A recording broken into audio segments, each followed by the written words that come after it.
What a chart, what a move. Today we're talking about the NASDAQ. It is July 8th. And well, the NASDAQ doing some crazy stuff today. Looking at the 15-minute chart right now, I want to break down my one trade of the day here in this account, making over $10,000. In this account, making $10,000. We had 3 winning trades, 0 losers. Market right now pulling back here a little bit, but you can see basically making that $10,000 here, and I'll show you the trade as well.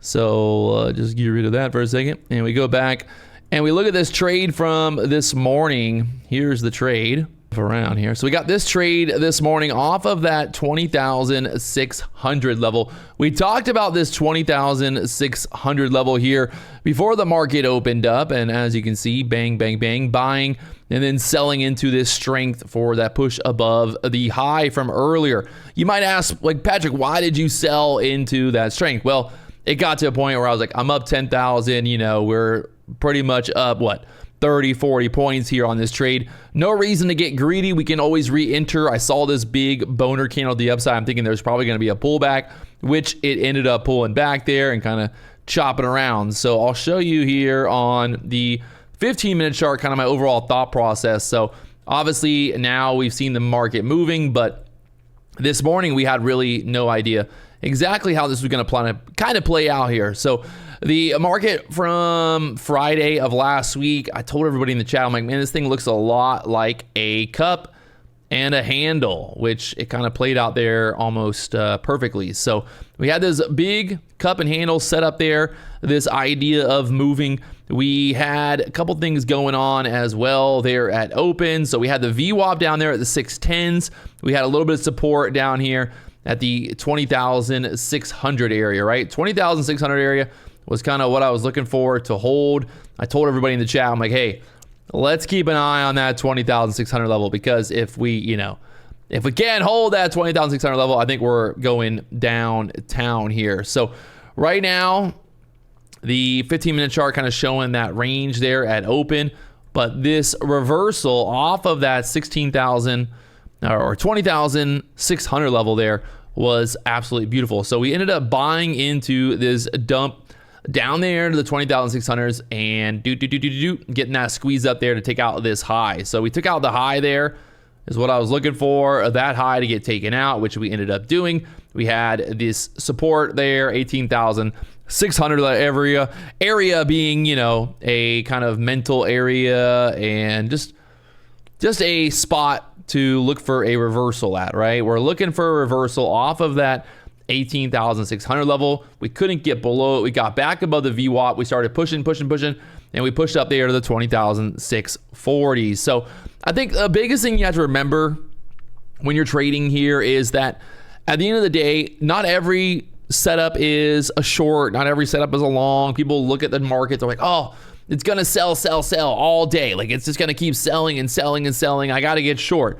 That's just not how it plays out. A lot of times when there's too many people that are bearish, well, that's when you end up getting these reversals, which we ended up doing, and then kind of pushing back up there, creating that range, going sideways. And what's funny is you can see we kind of put in, you know, lower high, lower high, lower high, looking like we're going to break through that area, right? 20,600. We're going to break through it. It's going to sell straight down. Well, guess what happened?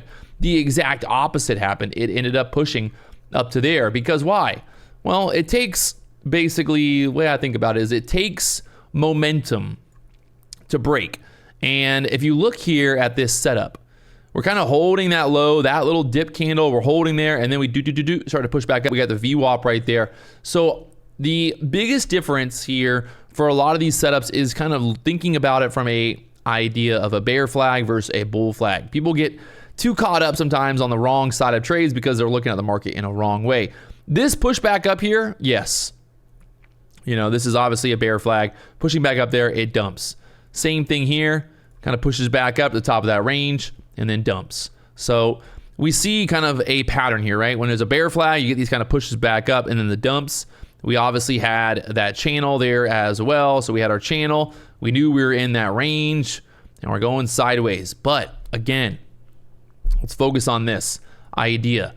It's like, does that look like it's gonna just crack to the downside there with that support right there? Or is there a better chance that we kind of hold in this level and then push back up, which we kind of end up doing there beautifully. So the big thing I always want to remind myself is when we get these little pullbacks, like what are they kind of set up? I really want to see these kind of set up in a way that the slope of the pullback, the slope is pointing down for a bull flag.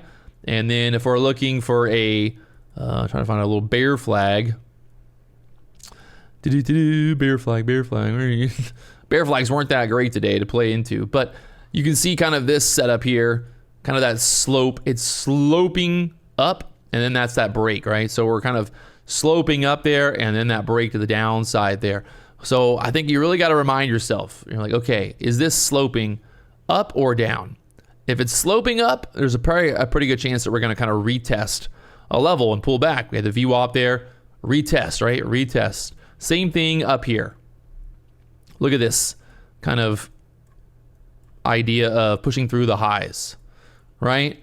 Pushing through the highs, you're like, okay, it's pushing, but there's probably a better chance that what? That we retest this previous level of support there, resistance support there, that previous level there at the 40s. We know that 40 level has been a big level all day. And well, instead of thinking that this is going to break out to the upside, now the idea is like, okay, now we start to break out from here. All right. That's looking a little bit more better, looking a little bit more better.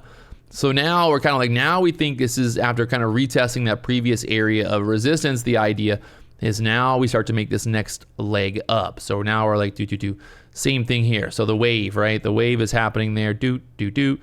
And that wave kind of plays out in that way. So that's kind of how I'm thinking. Can't give you guys all the secrets, but that's kind of just a way to think about it. When it's like pointing like that, I just feel like it's a better chance of the market pulling back than the market breaking to the upside. Whereas when the market's kind of pulling back here, look how it's funny. It's kind of pulling back. That's when we get that reaction and get that push to the upside. Whereas when we're kind of pushing up like this, well, guess what? Now the market's giving you an opportunity to get the pullback, right? It's more of like, okay, I think there's a better chance we get stuck at this level, we pull back, and then we need more momentum to go higher. Same idea here. We start to form these like little bull flag kind of setup, that resistance right there.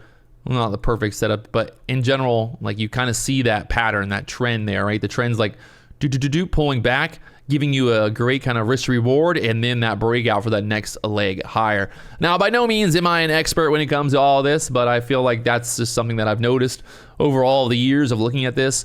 Almost like when the trend is pointing up in terms of like these little flags, it's more the idea the market's going to pull back. And then when the trend is pointing down on these little flag setup type setups, well, then the market kind of pushes up, I guess, is a good way to look at it. So here it's like, do you enter right now? No, I think you kind of have to be patient here and need this push back above the 55s.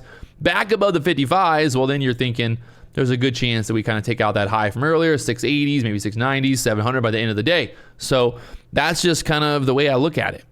Is it right? Is it wrong? I don't know. Am I an expert? By no means am I an expert, but I do know that we locked in some really beautiful profit this morning. And yeah, kind of just, it is what it is.